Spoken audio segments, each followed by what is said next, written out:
Hello and welcome back to the panel.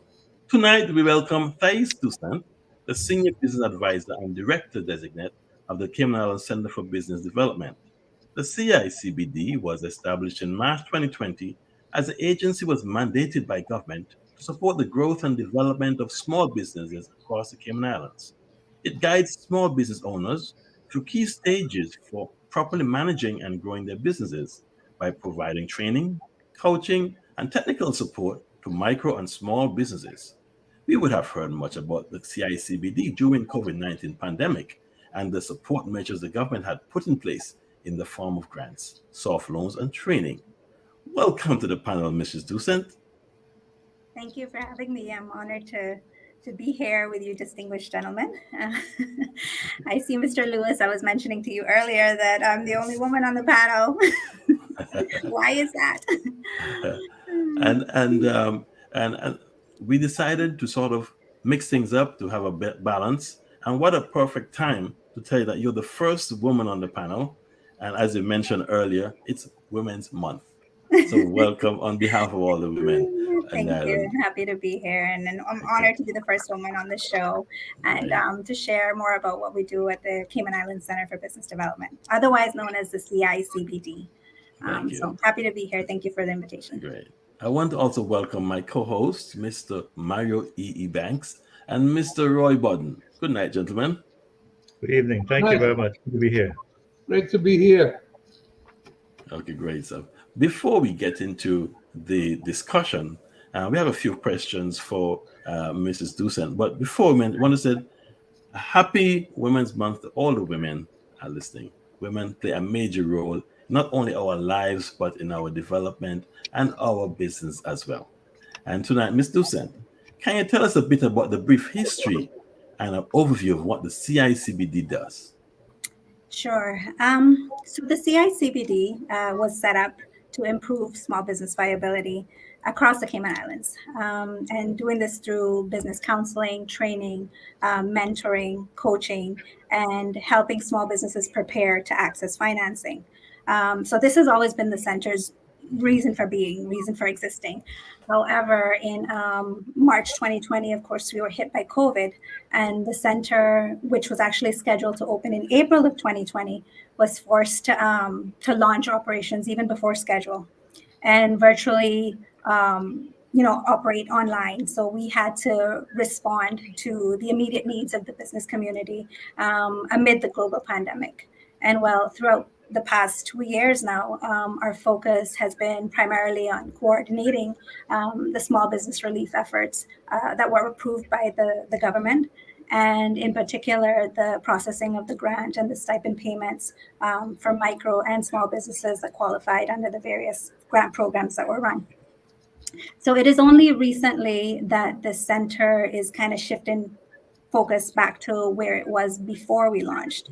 The center's strategy was developed with a focus on ensuring that small businesses are afforded a regulatory system and a business environment that will help them to take advantage of the emerging opportunities and the local and global marketplaces. So we, prior to COVID, we had defined 3 strategic pillars to guide us in achieving this. So the first one being the enterprise level development. So this is basically to improve entrepreneurial competencies of small business owners. And we do this through a long-term relationship-based approach. So the center provides things like mentoring, coaching, advising, and training services to small businesses to help them navigate like the different stages of the business life cycle. The other pillar is strengthening of the entrepreneurial ecosystem, and that is the intentional development of that environment that supports small business through strong industry and sector linkages.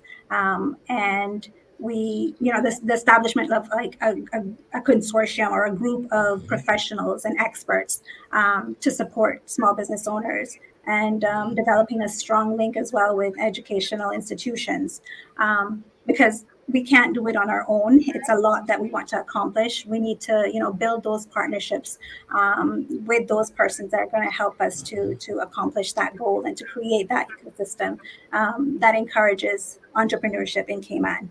So we have several stakeholders that we'll be working with to assist us with this. So we've also, put out a call for mentors because mentorship is a key component of our mission as well, in order to drive prosperity and so on.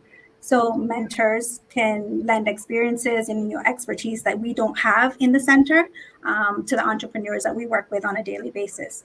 And the third and final pillar is Yes.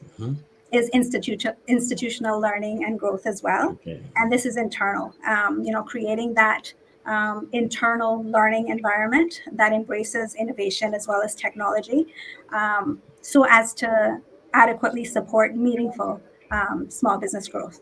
So, we are advising clients on a daily basis. We need to be on top of like the latest trends and technologies and so forth. So institutional learning and growth is really important to our center. Okay. Well, we're gonna just take a break right now. We have a few more questions. I do, but we've been talking on the panel about small business for the last couple of weeks, and we've had guests who actually are small business operators, and we've had questions and comments and conversations with them. So I'm going to just hand over to my two co-hosts and ask them if they have any questions for you or any kind of feedback that they would like to mention at this time.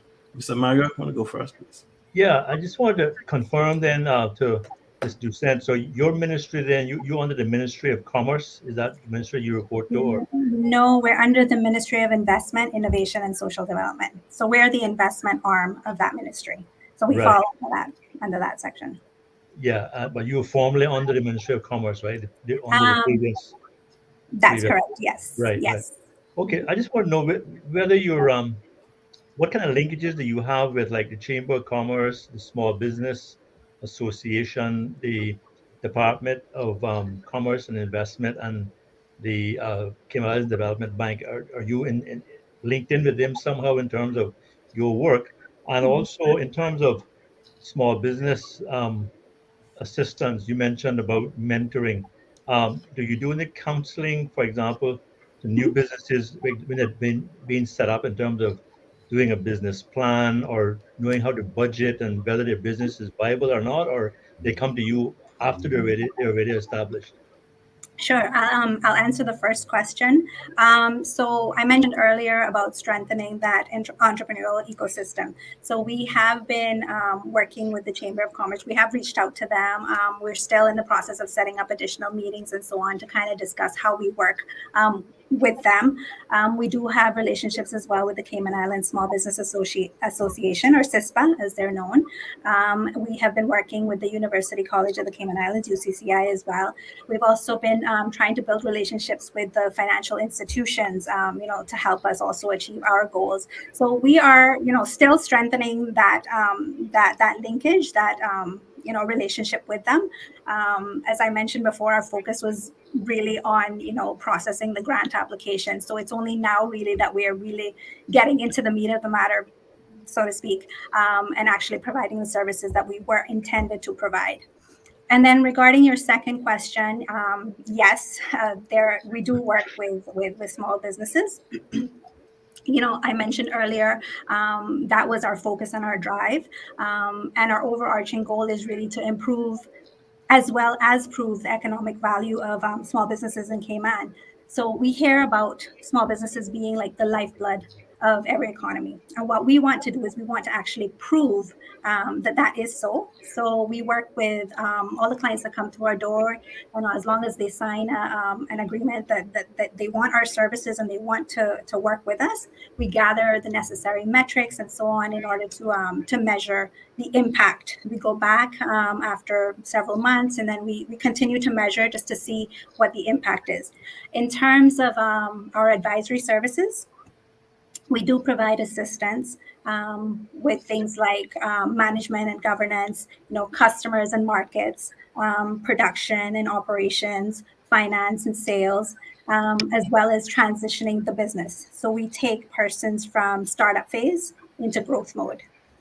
We offer business counseling and coaching as well. Our advisors actually sit with clients in confidential one-on-one sessions to help them, clarify their business vision, set goals, and create strategies in order for them to achieve their goals. We also offer business training in various fields of business to help small business owners improve their ability to manage their business. So these are mainly in the form of workshops and webinars. Assistance is also offered for those businesses wanting to conduct things like feasibility studies or opportunity assessments and reviewing business plans and marketing plans, and with preparation of business cases as well. We help clients with that. We offer hand-holding support as well in areas of strategic planning, financial planning, and management, as well as business model design and testing as well. We want to ensure that all the businesses that come to us, they have an idea, that they actually test that idea before going to market. We also try to host events that give the entrepreneurs that we come into contact with the opportunity to increase the value and quality of their network. We're also involved in a number of other programs and things like the student consulting program, which has been running for 14 years now. That's a partnership with the University College of the Cayman Islands as well as Cayman National Bank. So one of the things that we are also really proud of is that we have a business incubator program, which I'll need to talk about that one a little bit later on. But we do offer a range of services. So as you can tell, we are quite busy and we do quite a lot at the center. How many staff do you have? It seems like your services are very wide ranging, but do you kind of reach out to other people outside, or is mostly your advisors or your own employees? At the start of when we first started operations, we had to have persons deployed to our center to help us achieve, to process all the grant applications that we had. But right now, we currently have just three persons. It's we have a director, it's myself as a senior business advisor, and then we have another business advisor. We are in the process of growing our staff complement because we do need help in order to achieve all the goals that we want to achieve. We have persons that we work with. If we want to host a workshop, for example, we'll seek persons that are experts in the areas to then be able to facilitate those workshops. We work with technical, we call them technical assistants. So things like we have accountants and auditors, that we use to help us, assess businesses and their financials and so on, and prepare financials and that sort of thing. So we work with other persons as well. We have to have those partnerships in order to accomplish everything that we want to accomplish. Okay, thank you very much. I'm going to just move on to Mr. Roy, Dr. Budden. Okay, so my question is much more fundamental one. A young Caymanian would-be entrepreneur comes into your office. Walk me through the process that they would have to go through if they come with an idea to develop a business. Can you outline briefly the steps that they would have to go through? Okay. Sure. We have persons reaching out to us. They can reach out to us via phone or via email. We'll send them kind of like an application form. We just want to learn a little bit more about them, the service that they want or the product that they want to offer, their idea, basically.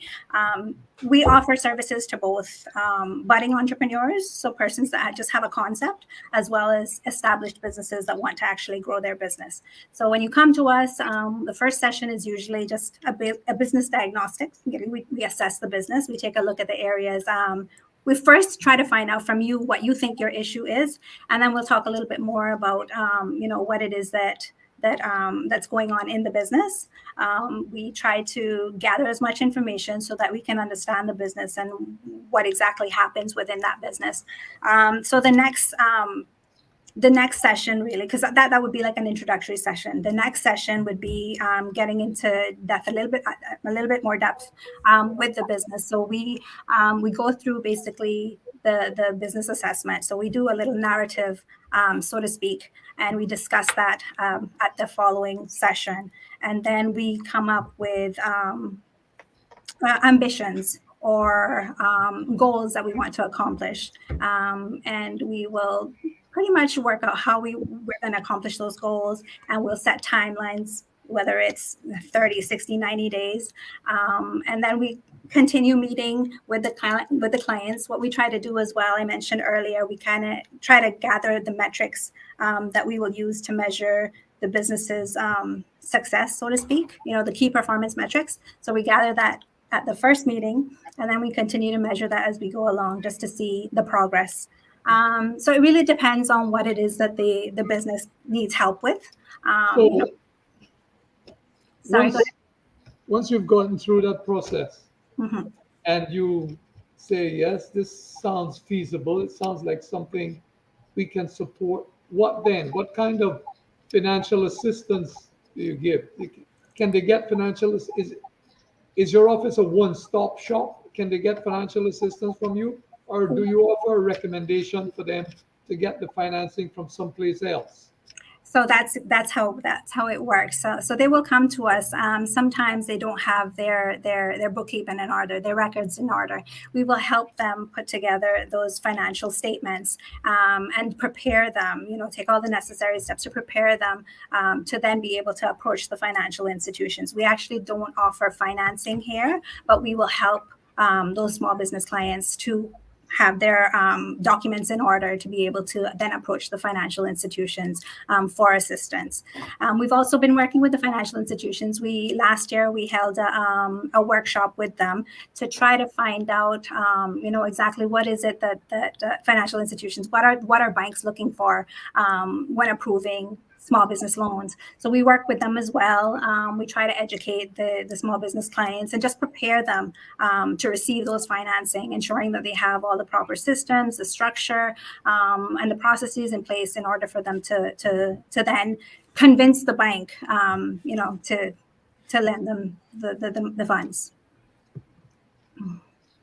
Okay. Yeah. So I have another question, Mr. Moderator, if you don't mind. So Go right ahead. once you've taken them to that process and they get the loans from the bank and the business is started up, do you offer any support and counseling services to ensure that their business practices are ethical and that they understand that they're not to run the business out of their back pocket, but they should keep a proper ledger and so on and so forth? Absolutely. Yes. So our services are long-term. We do offer long-term services. You do have the option of coming in one time, to address a certain issue if that's what you want. But we do offer our services. They're intended to be long-term and relationship-based. So we stay in contact with that client, and they will come in on a regular basis. They can determine exactly how often they want to come in, but we generally try to book them in at least once a month. And then we check in on them. We provide training for them. We ensure that they are doing everything that they need to do in order to keep their end of the bargain when it comes to, those loans that they need to be repaying. So it is a relationship that we try to maintain with them, in order for them to pay their loans. Okay. Okay. Thank you, Thais, and I'll jump back in here. It sounds like you have your hands full. And as you know, especially coming out of the pandemic, we're going to have a lot of businesses who need this guidance and help and monitoring. Can you speak to us about the successes that you have, that you're knowledgeable of, or has it made a difference in the lives of those small business owners with what you're trying to pass on, based knowledge and guidance and so on? Can you speak to us about that? Sure. Yes, I do believe we have created significant impact on that community. We've played, I believe, a vital role in supporting small businesses, especially through the pandemic. We have helped many businesses just, keep their doors open and to pay their staff and, their various expenses, not just through the grants and the stipends. And we did offer a loan as well in conjunction with the Cayman Islands Development Bank, but we also offered, technical support along the way as well. I was actually looking at the numbers before I jumped onto this interview, and between 2020 and 2021 alone, I saw that we assisted close to 2,000 micro and small businesses under our grant programs. We did offer a stipend program, and we assisted 450 persons under that program. And those numbers don't include the recent tourism business stipends that we offered that we paid out in January. So we do have we do want to get a better understanding of the difference and the impact that we have made. So one of the programs, the Phase 2 grant program in particular, we built into that program a way to determine the economic impact of the funds that were received by those clients. So at the start of the program, we gathered the metrics, and now it's been approximately a year now since they received the funds. So what we're doing is we're actually going back out to those persons. I believe it was about 350 businesses that received the funds. We're going back out to them, and we're kind of trying to see exactly what they did with the funds, and we're measuring those metrics to see what impact it had. That project is set to be completed at the end of this month. So I think we'll be in a better position to really make that determination, that assessment as to what impact that had. But besides from the aside from the grants and the stipends, which has really taken up a lot of our focus, CICBD welcomed its first cohort of residents under our business incubator program last year. So we have 16 participants that were selected for this, which is a 2-year program. Those businesses are involved in a range of business sectors, including software development, mobile applications, media, technology, filmmaking, a range of sectors. And those participants were actually provided with things like a workspace free of charge for an entire 2-year duration. That's the duration of the program. In addition to that, they were given access to things like laptops and other office equipment, in-house advisors, strategic development support, and they also benefit from things like a special advisory panel, which is made up of legal, accounting, and other professionals that they can bounce their ideas off of, and those persons will help them to kind of formulate their ideas or to make it better, pretty much. And those persons participate in things like, which we find that are really helping them, team building sessions, pitch preparation exercises where they prepare to pitch to investors, lunch and learns on a monthly basis, as well as monthly training sessions on things like entrepreneurial mindset and business model canvas. We have strategic planning sessions with the CICBD team, things like co-working sessions as well, where they, because they're all experts in certain areas, so they will then, take their expertise and they will present to the other, to the residents in the incubator. So they have collaboration meetings, and they network with each other, and they try to promote shared experiences. So we see that it's making a difference. That incubator was established as a community workspace for businesses to launch and grow. And the feedback, I think, has been really positive. We have been working hard to nurture and to support and to grow those businesses. And we've seen good results, and the results have been amazing. We just recently had a week-long business boot camp with them where we worked them really, really hard. But we see that it is paying off. We see that mindset shift in them, where they're working on the business and not necessarily in the business, which is something that we always encourage. So we do see that we are making a difference. I'm sure we have some questions on incubator, but I'll now move on to Mr. Mario Banks to see what he has to ask.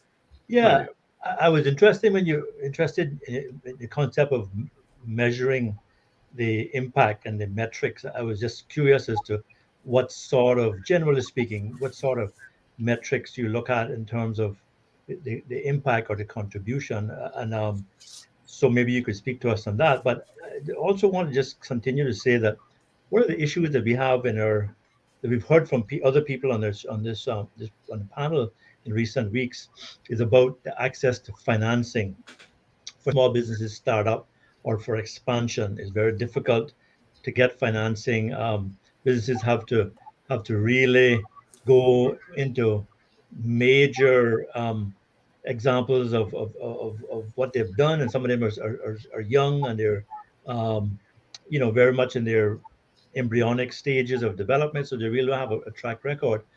But tell us about the Cayman Islands Center for Business Development if a business comes to you, as to Mr. Borden's question earlier, do they normally come before they decide to go into business, or they have already got a business license and they have, made commitments? Because the question I'm trying to get at is that some of these folks may have gone down a road without having thoroughly examined the market and their viability.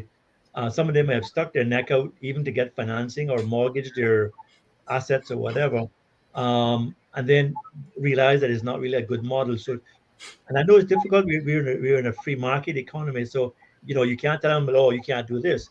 But do you have cases where people have come to you for advice before they made the plunge into a business?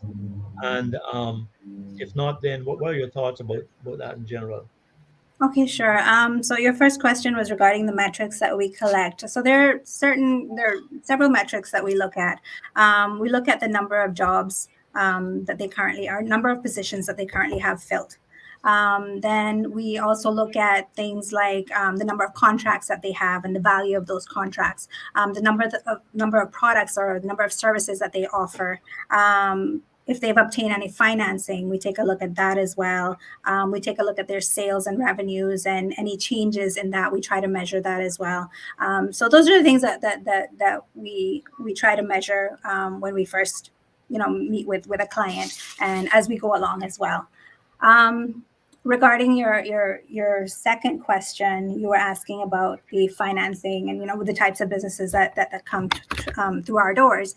We see both, and we offer services to both. And I actually can't tell you which one we see most of. We see a lot of persons coming in that have a business idea and they want help, trying to get that up and running. And we also see persons who have already established businesses. They've been in business for several years and they're just stuck. They don't know what to do, where to go, how to move forward. So we offer services to both of those businesses. In terms of the financing, so it is a major challenge that small businesses face, access to money or financing, as well as the cost of doing business. So CICBD offers assistance like with financial statements, and we help you determine if you really do need financing, if you really do need to approach the bank for funds, or if it's just that we can find different ways to increase revenue or lower costs or improve cash flow. So we help with financial projections as well, and reviewing business plans, things like that, so that our clients can prepare themselves, as I mentioned earlier, be loan ready, if you will. And we're working with banks and other financial institutions as well to try to educate them on what it is that we do, so that they are more confident and likely to approve loans once they know that the clients have gone through one of our programs at the center. It does help. It does help, having a program like ours, I believe, and getting the funds approved once the clients go through our programs. So I hope that answers your question.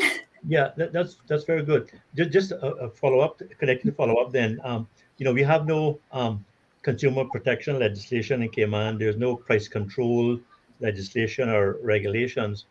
But do you or any of your other organizations that you work with, or agencies or partners, offer any kind of guidance to especially cottage industries, small businesses, in terms of their unit cost pricing, their margin calculations, or their markup, and just basic profit and loss,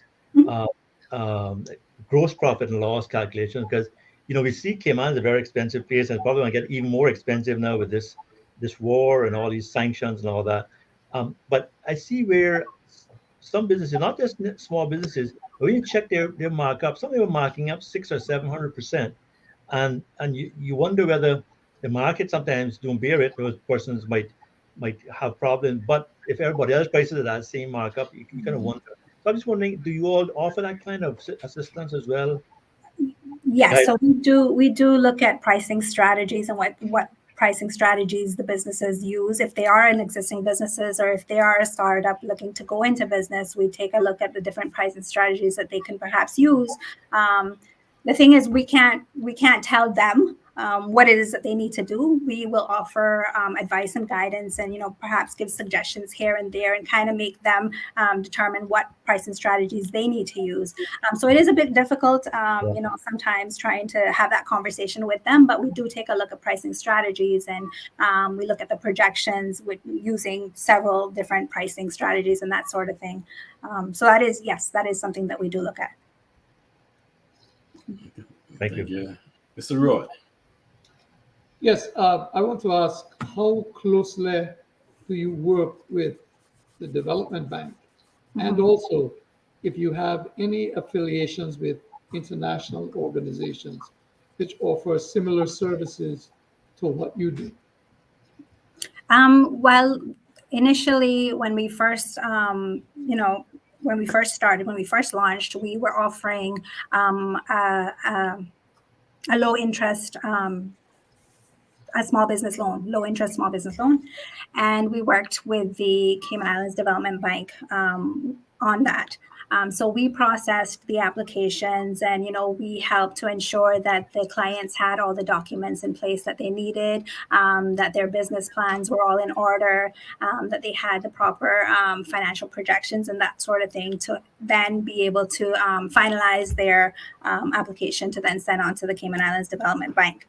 What we did as well was, after the funds were granted to the clients, we offered support in the form of technical assistance. So the technical assistants checked in with the businesses to ensure that they were doing what they were supposed to do, and that they were able to pay the loans as promised, as agreed.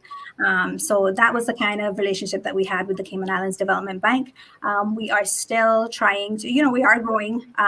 We're still trying to establish stronger relationships, stronger linkages with the development bank, as well as other financial institutions and other organizations as well. As I mentioned, we were so focused really on the grants and the stipends. So it's only now that we're really starting to grow our network a little bit and strengthening that ecosystem that will actually support entrepreneurship.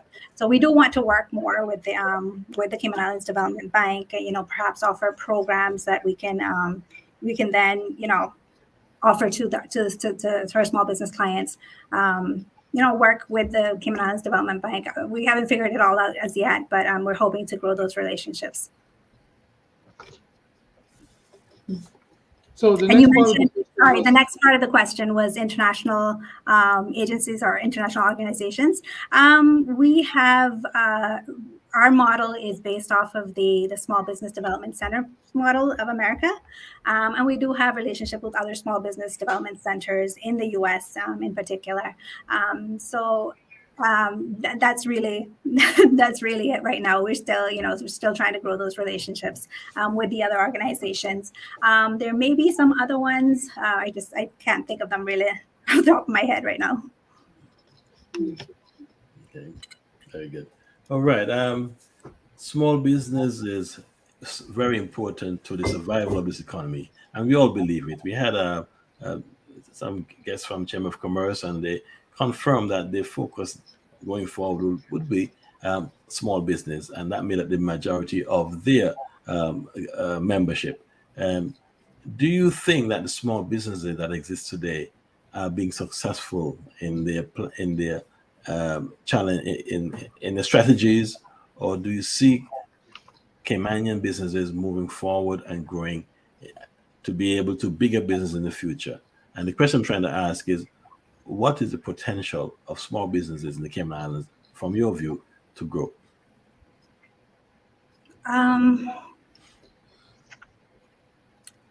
I think, Caymanian businesses have a lot of potential. Absolutely. We see it. We are just blown away by the caliber of business ideas that come through our door.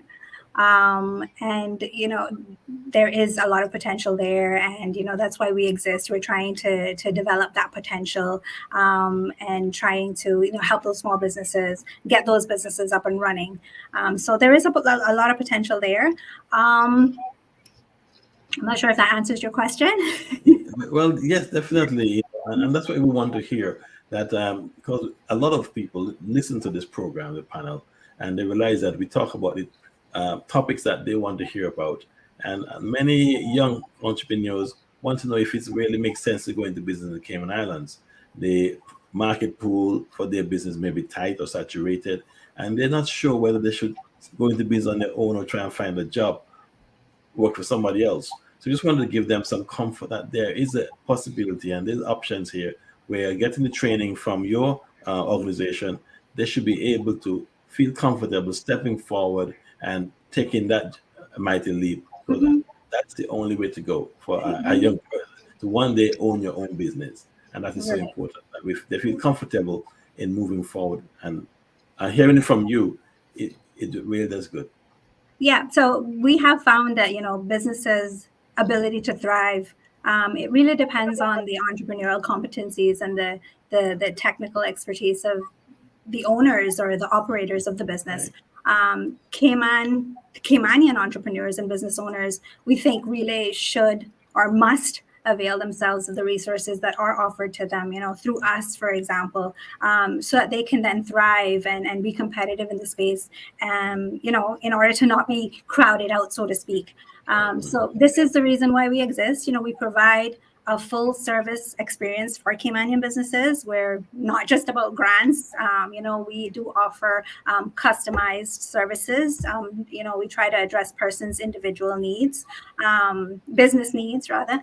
And our services are free. We're free to Caymanians or who are interested in, starting a business, or if they're interested in growing their business. We want to improve small business viability and sustainability in Cayman. So we want to see all Caymanian businesses thriving, succeeding. So yes, that's music to my ears. Mario? I want to thank you, Ms. Doucette, and your department and the government really for the small business stipend and assistance program that was done during the pandemic, and how you all efficiently processed that and provided assistance and whatnot. I'm aware of a number of small businesses that reached out and were benefited from that. But talking about the economy and reopening and pandemic, we have, starting on the 21st of this month, the cruise ships are going to be coming back in, and on the pilot program is going to go to the 17th of April and bring in like 74,000 passengers. So in terms of assistance to and maybe this is not your area, but you give us some guidance, or those who are watching the program, assistance to small businesses in the hospitality industry who are getting ready to gear up for reopening, getting their license renewed, paying for that, the equipment, ready and tested, getting their insurance coverage, getting working capital. Is that something that your department gets involved in or can advise on, or where do they go for that kind of help? So we did offer grants to tourism-related businesses late last year, and those payments were actually made out in January this year. I think that was the final payment that was made. But a lot of the funds that were offered were for things like that, to prepare their. We had an asset grant, as well as a business stipend, and those funds were actually used for those businesses in order to prepare their assets to then welcome tourists when the borders were reopening. The relief programs really that were offered as a result of the pandemic, they were only temporary measures, and obviously the financing can only take them so far. It's really the business development assistance that we feel will actually increase a business's viability and their sustainability and their value. And that is something that I think we needed even before COVID hit. Prior to the launch of prior to COVID, there were no agencies that persons can go to get that range of services, so that is why we exist. Years ago we had things like the Investment Bureau, and then after that we had the Department of Commerce and Investment. Unfortunately, those services were no longer offered, and small businesses, they're already vulnerable to begin with. They felt like they had nowhere to go, nowhere to turn. And there were several places that you can go to for assistance, but in majority of the cases you had to pay. Our services are actually free. we're the agency that offers that full range of assistance to micro and small businesses. So we want persons to take advantage of those services. And we feel that, even though that the economy is being revitalized and things are reopening now, our services are still needed. Our services are still relevant. Starting a business can sound so overwhelming to some people. And we can help persons get on the right track. We can help persons address their unique needs as well. And that doesn't really go away because the borders are reopening. Persons are always having to find ways to conduct business and to get creative and that sort of thing. And that's what we try to help them with as well. So yeah, thank you.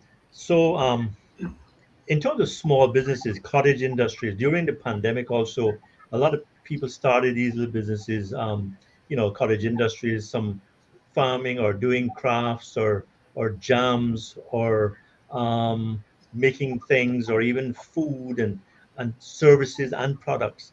Does your center offer any kind of help in terms of coordinating those kind of businesses, whether it's social media, advice, or maybe putting them into a network of some sort where you have a kind of a online marketplace or anything? But some of these small businesses are actually doing their own thing, but they're limited in terms of knowledge of social media or advertising or promotion. So any thoughts around cottage industries assistance? Well, our services aren't exactly targeted. We do offer to everyone and anyone who comes to us. We haven't seen a lot of those cottage industries as yet, but then, we're still kind of, new, fairly new. But yes, we do offer those type of services as well. It really depends on what it is that clients come to us with.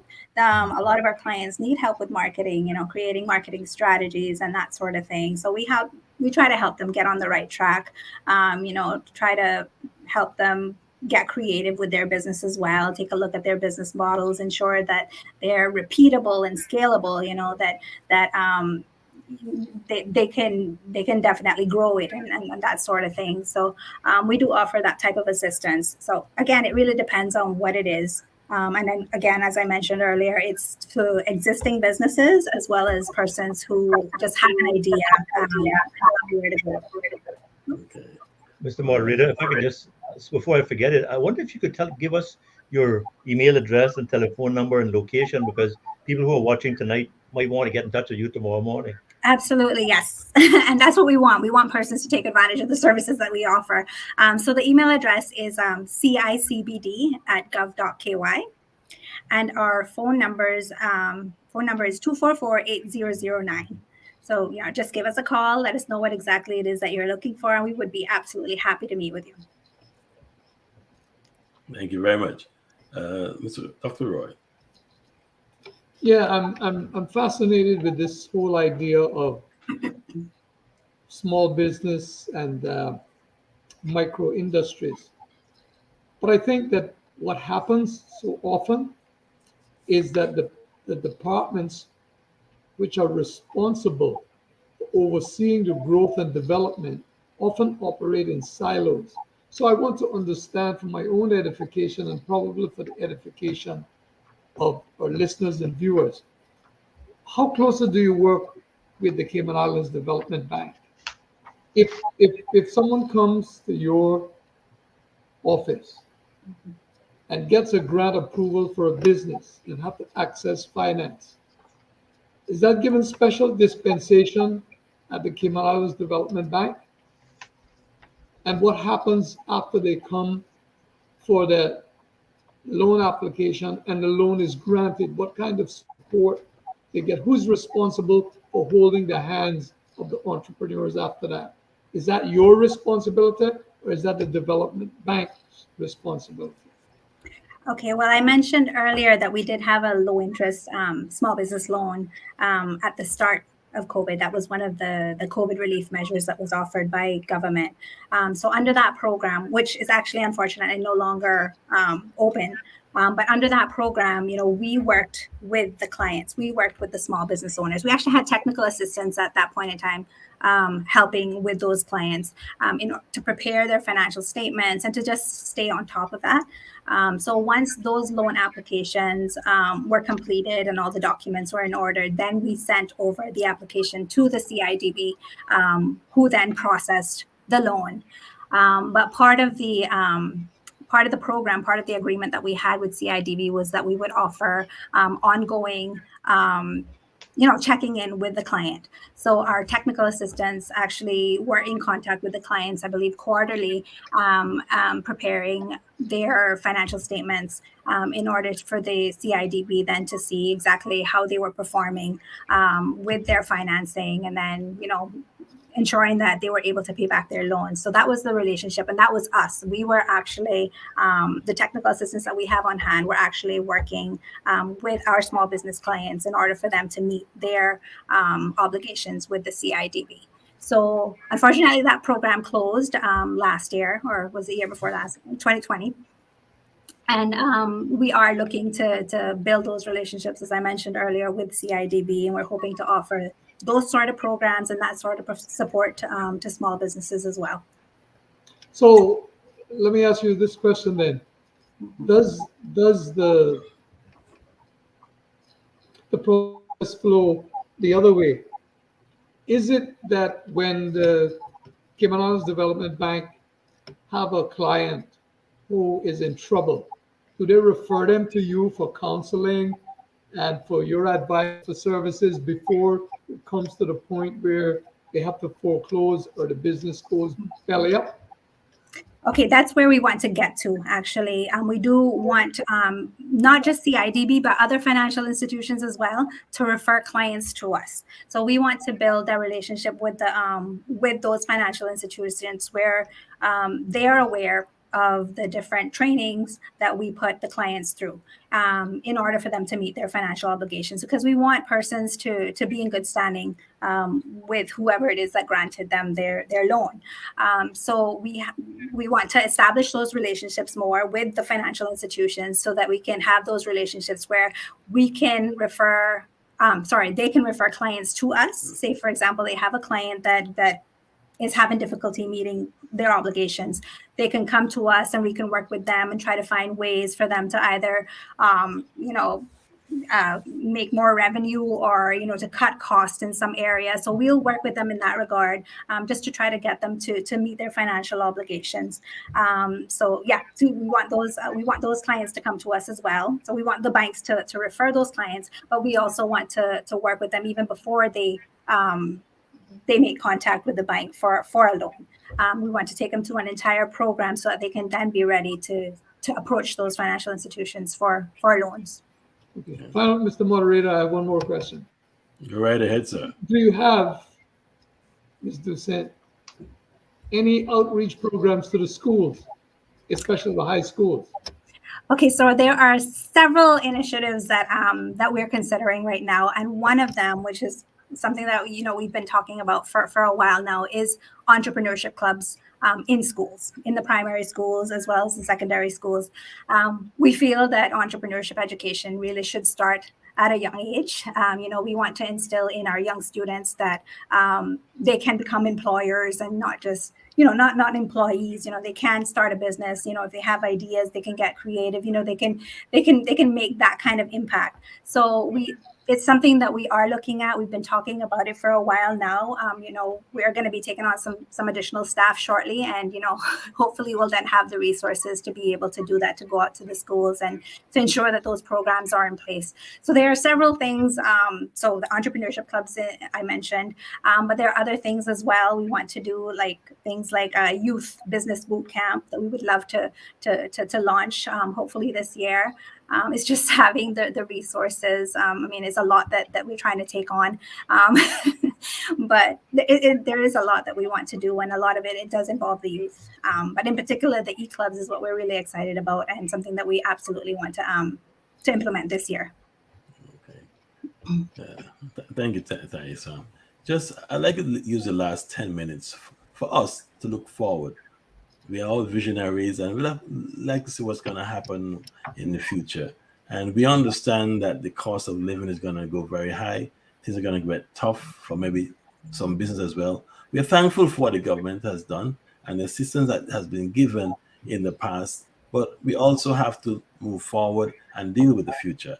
And in one of the last press briefings, I asked the Premier if there were plans to provide support on an ongoing basis for those small businesses or businesses who are not ready to step out on their own.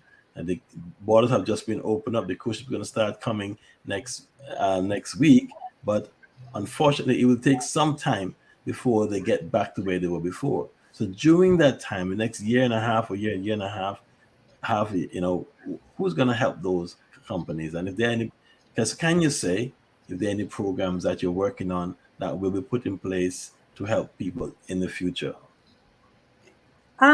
Yeah, it's the same programs that we offer now, really. We can offer to those same persons as well. We are here to help. Our services are free. We want persons to take advantage of that, seize the opportunity, build on their ideas, build on their businesses, grow their businesses. So we are here to offer the services that, we currently offer. I mentioned that we do have an incubator as well. That's a 2-year program. So starting, I believe the next one, I think we're going into year 2 now. But after next year, we're going to be looking for additional residents to go into the incubator, and we would love to, help businesses. The incubator is there to nurture those businesses and to take them through a program that will help them, grow their businesses or start, if they are a startup, to start their business as well. Okay. So that's why we're here. We offer a range of services, as I mentioned. They are free, so we really do want small business owners as well as budding entrepreneurs to, contact us. Let us know their needs. What it is that they would like assistance with. Okay. Where are you located at this time? Is it in the same building? We are at Baytown Plaza, Suite 101, Baytown Plaza. Okay. West Bay Road. Yes, I think you may have to get some more space or expand, because I foresee that incubator might be too small for the number of entrepreneurs and businesses that is going to rush into your door now to understand what's available. But that's a good thing. That's a good thing. I always said in my past, it's a good problem to have. Absolutely. Yes, definitely. And I spent some time in the development bank, and I know what it is and what happened and how we try to help a lot of people. And I know that many businesses have failed because they didn't have the guidance that you're offering here. So I think that what your department offers is exactly great, and it's something that the Cayman Islands on a whole needs. This kind of guidance assistance to help our small business get on the feet and stay on their feet. And I thank you all for what you do. We're going to have a final round of questions or discussions by all my other hosts. Mario, Yeah, final questions. Thank you. I just wanted to ask whether the folks from the Chamber of Commerce and the Small Business Association, whether they have actually come forward and offered their services to you as mentors, because I think that's where you have a good pool of volunteers as well, that could, everybody's busy and time is money, but the more people you have coming forward, the lighter the load is. So have they come forward? And I have another question again as well, but wait. Okay, sure. I'll answer your first question.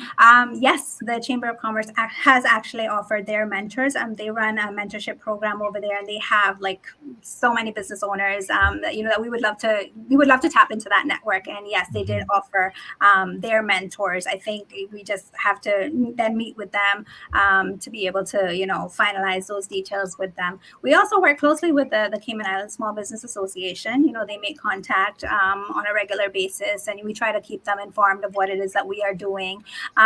When we have things like the student consulting program, for example, we always go to them first. They're always sharing the things that we are doing as well on their social medias and with their clients as well. So we're really grateful for that. So yeah, we have a really good relationship with the Chamber of Commerce as well as the Cayman Islands Small Business Association. The final question on this to you is, I know you mentioned that you open to all businesses, whoever comes in, whatever they have in mind, and you try to help, whether they're starting up or whether they've started. But have you thought about, or is it any kind of policy where you kind of have a special sort of focus or a special industry or industries that you focus on and prioritize. For example, public transportation. We have a serious traffic issue in Ireland. The other one, for example, is solar energy. Cost of electricity is so high. Another one could be, for example, recycling because of the environmental protection. I mean, do you think that there might be a time when you look at, okay, we're going to focus on these 3 or 4 or 5 industries rather than sort of being available to everybody based on your resources? Okay, that is a tough question. Let me try to be impartial. So yeah, the support that we offer, as I mentioned earlier, it isn't targeted to any specific industry. We work with a range of businesses. And again, I mean, we talked about working in a free market. It's really difficult sometimes. I can't speak on behalf of the government, but right now we don't really see the need. Well, I'm not sure if I should really say that, but we think that there are opportunities perhaps in certain industries, that additional support could perhaps be offered. I'll put it that way. But this is where we actually see where true entrepreneurs come from, right? When a true entrepreneur is actually going to find ways to get things done without that special support, that we're discussing. And competition, as is really a known driver of performance and innovation. And it's competition that really leads businesses to strive, to offer, higher quality goods and better services and so on. So right now, we have no plans. I'm not sure what the government has in mind, but we haven't been given any indication that we should offer services to any targeted sectors. Okay, thank you, Thais. Well done. Okay, all right. Yeah, you did well. You did well. Answer the question, Mr. Roy. I'm going to give you a real easy one. From your experience, what do you say is the greatest challenge facing the young Caymanian entrepreneur trying to start up and grow a business? We see several challenges. It's really difficult to pinpoint just one, but we hear a lot about access to financing, as I was talking about earlier. But other things like, unpredictable supply chains, for example, especially because of COVID. And, they're nervous about the slow sales in certain areas as well, not being able to meet their obligations to pay rent and salaries and so forth. And there are other things, that perhaps aren't even spoken about. One of the things that is really important and is fatigue, believe it or not. It's an unspoken challenge that we observe here at the center. Small business owners, they spend many hours working on the business or in the business, and there's constant pressure on them to perform. And they fear that the business will fall apart if they're not there. And so they avoid taking time off and that sort of thing. And that can destroy the business, and not to mention their personal relationships as well. Right. So, it's important for them to address those needs as well. And we see quite a lot of that coming through our doors. We want to encourage business owners to find business models that are actually repeatable and scalable, and to set up those structures and systems and processes so that the business can run effectively and smoothly without them being there 24/7. So those are some of the challenges that we see. Cost of doing business is a challenge as well. So yeah, we try to, as I mentioned earlier, we do try to find ways to work with clients, look at ways of increasing revenue maybe, or lowering costs, or improving cash flow in some way. So that's how we try to work with them when they come to us with those type of challenges. Okay, well, thank you very much. We really appreciate you taking time to answer all of our questions. I have just one more for you. Mm-hmm. And could you tell us about the government's commitment to helping all small business? To helping what, sorry? Small business. How committed the government is towards helping small business? Well, that's why we exist. That's why our center is here. And I believe that proves that they are committed to helping small businesses. I mean, our agents are. Our center has been needed for quite a while. We're finally here. We're finally able to offer the services, and our services are free. So I think that proves that they are committed. We're here, hopefully, for the long run and for the long term as well. So Thank you very much. I want to wish you happy Women's Month and happy Women's Month. And thank you for coming on the panel. We really appreciate you spending time with us. On behalf of my two co-hosts, have a very good evening, and we hope to see you sometime again in the near future. Thank you for having me. Thank you very much. All right. All the Thank best. you. Have a good night. Thank you. You too. Good night. Good night. Take care.